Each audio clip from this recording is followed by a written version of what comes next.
Bismillahirrahmanirrahim. Assalamualaikum warahmatullahi wabarakatuh. Pertama-tama, marilah kita senantiasa memanjatkan puji syukur kehadirat Allah Subhanahu wa Ta'ala, karena pada kesempatan hari ini kita masih diberikan kesempatan sehingga kita masih dapat melakukan aktivitas sebagaimana biasa. Salawat dan salam semoga tetap tercurahkan kepada junjungan kita Nabi Muhammad SAW, Nabi yang diamanahkan oleh Allah untuk membawa ajaran Islam yang sampai saat ini kita yakini kebenarannya. Izinkan saya atas nama Ramlan dari kelas AKM 3 akan memaparkan materi tentang sistem pengendalian manajemen. Yang pertama, kita akan membahas tentang perencanaan strategi. Perencanaan strategi adalah kegiatan manajemen organisasi yang digunakan untuk menetapkan prioritas, memfokuskan energi dan sumber daya, memperkuat kinerja operasional. Perencanaan strategi juga memastikan bahwa karyawan dan pemangku kepentingan lainnya bekerja menuju tujuan bersama dan menetapkan kesepakatan tentang hasil yang diinginkan, serta menyesuaikan arah organisasi saat terjadi perubahan. Perencanaan strategi yang efektif tidak hanya mengartikulasikan kemana suatu organisasi berjalan dan tindakan yang diperlukan untuk membuat kemajuan, tetapi juga bagaimana ia akan tahu jika ini akan terus-menerus berhasil. Dalam proses perencanaan strategi terdapat 5 poin penting, yaitu yang pertama, penentuan misi dan tujuan, yang kedua, analisis lingkungan, yang ketiga, penilaian diri sendiri, yang keempat, pengambilan keputusan strategi, dan yang kelima, implementasi dan pengendalian strategi. Hubungan perencanaan strategi dan perencanaan lainnya. Perbedaan antara penyusunan anggaran dan penyusunan strategi. Penyusunan anggaran yang pertama dititikberatkan pada jangka waktu 1 tahun, sedangkan perencanaan strategi dipusatkan pada jangka waktu beberapa tahun. Yang kedua, pada penyusunan anggaran mendasar pada program yang telah disahkan terlebih dahulu, sedangkan perencanaan strategi mendahului penyusunan anggaran. Perbedaan antara formulasi strategi dan perencanaan strategi.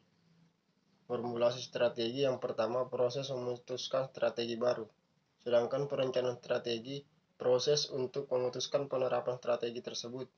Yang kedua, manajemen menentukan cita-cita organisasi yang menciptakan strategi utama dan untuk mencapai strategi tersebut.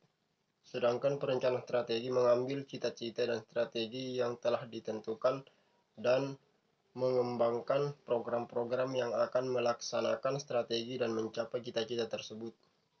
Yang ketiga, pada formulasi strategi, kegiatan yang tidak sistematis karena strategi diperiksa kembali sebagai respon terhadap kesempatan atau ancaman yang dirasakan. Sedangkan pada perencanaan strategi, kegiatan yang sistematis karena prosedur dan jadwal sudah ditentukan. Keuntungan dan kelemahan perencanaan strategi. Adapun keuntungan perencanaan strategi, yang pertama, memberikan pedoman yang konsisten bagi kegiatan-kegiatan perusahaan. Yang kedua, membantu manajer mengantisipasi masalah-masalah sebelum timbul dan menanganinya sebelum menjadi lebih berat. Dan yang ketiga, membantu para manajer dalam pembuatan keputusan. Yang keempat, meminimalkan kemungkinan kesalahan, karena tujuan atau sasaran dan strategi dirumuskan dengan sangat cermat. Dan adapun kelemahan perencanaan strategi, yang pertama, memerlukan investasi dalam waktu, uang, dan orang yang cukup besar. Yang kedua, penetapan dan pemeliharaan suatu perencanaan strategi atau sistem formal melibatkan banyak biaya. Dan yang ketiga, perencanaan strategi kadang-kadang cenderung membatasi perencanaan hanya terhadap pilihan yang paling rasional dan bebas risiko. Proses perencanaan strategi. Di dalam proses perencanaan strategi terdapat 6 poin penting. Yang pertama, meninjau dan memperbaharui rencana strategi dari tahun lalu.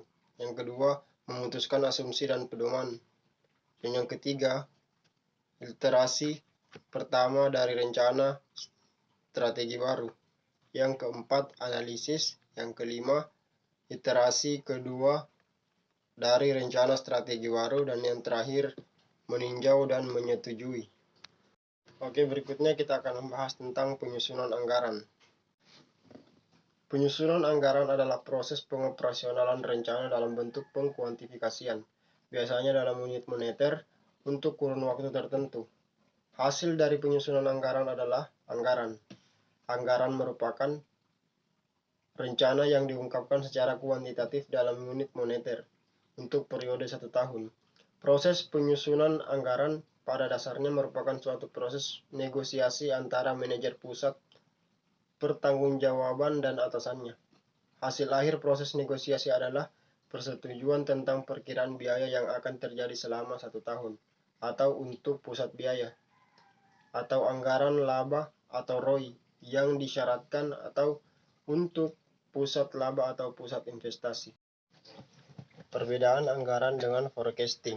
Anggaran merupakan rencana manajemen dengan asumsi implisit dan langkah-langkah yang akan dijalankan oleh manajer yang menyiapkan manajemen. Sementara forecast merupakan prediksi atas apa yang akan terjadi, di mana forecast-nya sendiri tidak akan merasakan akibatnya atas apa yang menjadi perakiraannya. Berbeda dengan anggaran, karakteristik dari forecast adalah yang pertama adalah forecast tidak bisa dinyatakan dalam bentuk uang. Yang kedua, bisa berlaku untuk beberapa metode. Yang ketiga, forecast-nya sendiri tidak bertanggung jawab terhadap hasil perakiraannya.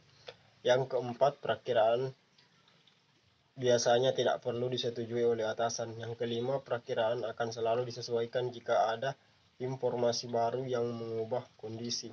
Dan yang terakhir, selisih antara ramalan dan kenyataan tidak tertulis, dianalisis secara format dan secara periodik. Karakteristik anggaran. Di dalam karakteristik anggaran terdapat 7 poin penting.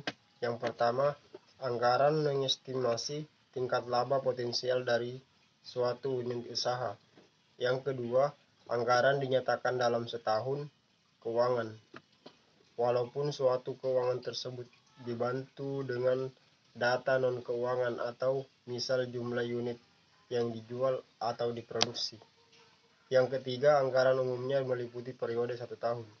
Yang keempat, anggaran merupakan komitmen manajemen, yang berarti bahwa manajer mau menerima tanggung jawab untuk mencapai target yang dianggarkan. Yang kelima, usulan anggaran ditelaah dan disetujui oleh pejabat yang lebih tinggi dan penyusunan anggaran. Yang terakhir adalah secara periodik kinerja keuangan sesungguhnya dibandingkan dengan anggaran, kemudian selisihnya dianalisis dan dijelaskan. Terdapat beberapa kegunaan dari anggaran. Penyusunan anggaran mempunyai 4 sasaran pokok, yaitu anggaran berguna untuk: yang pertama, memperjelas rencana strategi. Yang kedua, membantu koordinasi kegiatan beberapa bagian dari suatu organisasi. Yang ketiga, melimpahkan tanggung jawab kepada manajer untuk memberikan otorisasi jumlah yang diizinkan untuk dikeluarkan dan menginformasikan kinerja yang diharapkan. Dan yang terakhir, memperoleh kesepakatan bahwa anggaran merupakan dasar penilaian kerja manajer.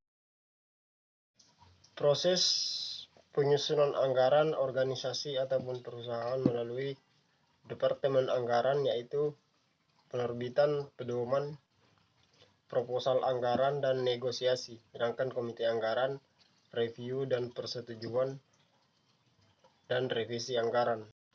Adapun aspek perilaku dalam penyusunan anggaran. Yang pertama, partisipasi penyusunan anggaran. Yang kedua, melibatkan manajemen puncak. Yang ketiga, tingkat kesulitan mencapai target. Dan yang terakhir adalah Departemen Anggaran. Teknik kuantitatif dalam penyusunan anggaran. Yang pertama, simulasi. Simulasi merupakan metode yang membuat suatu model sesuai kondisi sebenarnya dan mengubah model tersebut untuk mengembangkan beberapa kesimpulan dari kondisi sebenarnya tersebut. Yang kedua, estimasi probabilitas. Setiap jumlah dari anggaran merupakan suatu estimasi titik. Misalnya, estimasi penjualan dinyatakan dengan jumlah tertentu dari masing-masing jenis produk yang dijual. Yang ketiga, anggaran tak terduga. Beberapa perusahaan secara rutin menyusun anggaran tak terduga jika terjadi penurunan tingkat penjualan secara signifikan dari yang diharapkan sebelumnya. Oke, yang berikutnya kita akan membahas tentang analisis laporan kinerja. Laporan kinerja atau performance report adalah laporan yang umumnya disajikan setiap periode atau bulan dan mengikuti bentuk yang sudah distandarisasi yang dirancang secara khusus untuk mempermudah manajemen melakukan pengendalian intern. Ciri khas dari sebuah laporan pelaksanaan adalah bahwa laporan pelaksanaan dapat menunjukkan varian antara hasil sesungguhnya dan standar yang dianggarkan, serta menunjukkan varian yang signifikan yang perlu diteliti secara seksama. Kerangka kerja analisis selisih. Di dalam pembahasan ini terdapat 4 poin. Yang pertama, menentukan faktor penyebab kunci dan mempengaruhi laba. Pecah seluruh selisih laba berdasarkan faktor kunci penyebab selisih tersebut. Yang kedua, memfokuskan pada pengaruh laba dari selisih yang disebabkan oleh masing-masing faktor penyebab, berusaha menghitung pengaruh yang spesifik. Dan yang ketiga, menambah kompleksitas secara berurutan.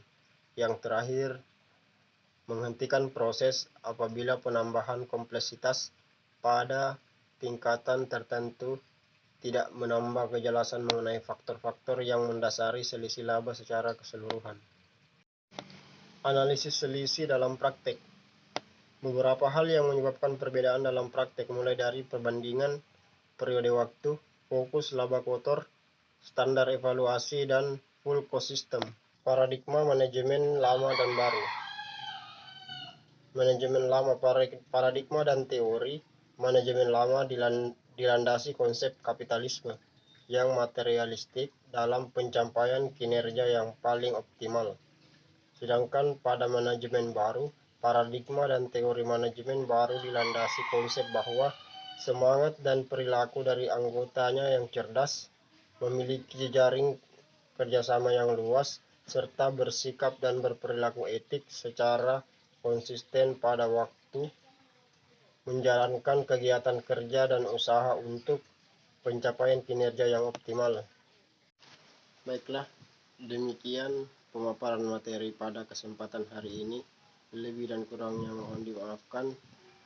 Astagfirullahaladzim. Assalamualaikum warahmatullahi wabarakatuh.